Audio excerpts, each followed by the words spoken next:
السلام عليكم ورحمة الله وبركاته. عاملين ايه يا شباب؟ اهلا بيكم في قناة عمرو مكساوي.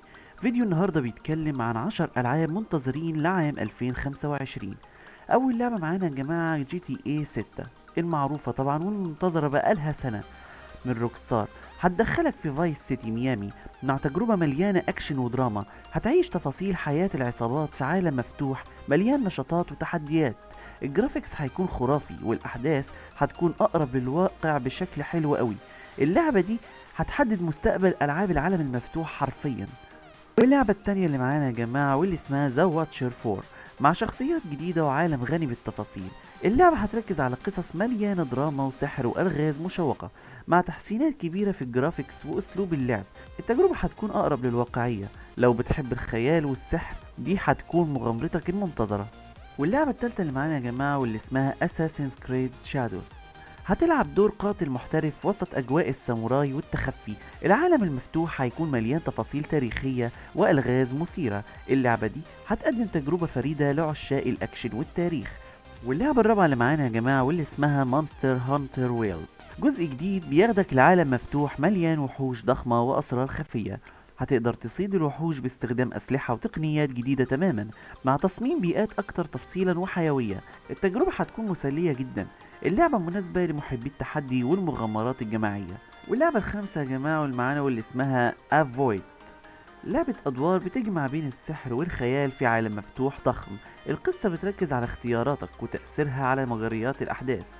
هتلاقي تفاصيل غنية وعوالم مليانة ألغاز وأعداء أقوياء. واللعبة رقم 6 يا جماعة واللي اسمها جوست اوف تو تاي مغامرة جديدة لعشاق الساموراي بتدور في اليابان القديمة.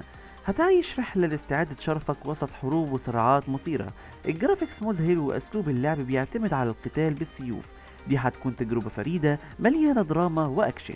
واللعبة رقم 7 واللي اسمها ديز ستراندينج 2 تكملة للعبة الغامضة من المبدع هيديو كوجيما مليانة رموز وأسرار. هتستكشف عالم جديد مع تحسينات كبيرة في الجرافيكس وأسلوب اللعب.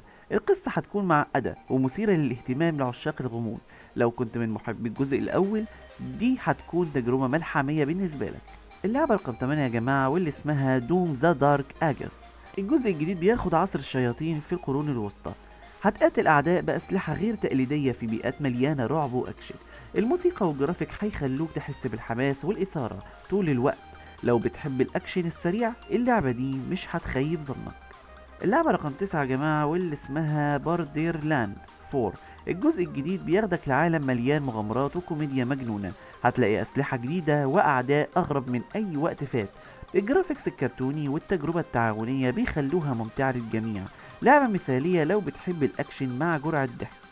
واللعبة رقم 10 والأخيرة يا جماعة واللي اسمها ميترويد برايم 4 بايون هتكتشف كواكب غامضة وتقابل أعداء جداد بأسلحة مبتكرة. الجرافيكس متطور جدا والتحكم محسن لتجربة أكتر انسيابية.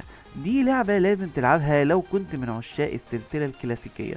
وبكده يا جماعة تنتهي حلقة النهاردة من 10 ألعاب منتظرين لسنة 2025. أتمنى يكون الفيديو عجبكم. لو الفيديو عجبكم ما تنسوش تحطوا لايك وتشتركوا وتفعلوا الجرس علشان يوصلكوا كل جديد. أشوفكم بخير، مع السلامة.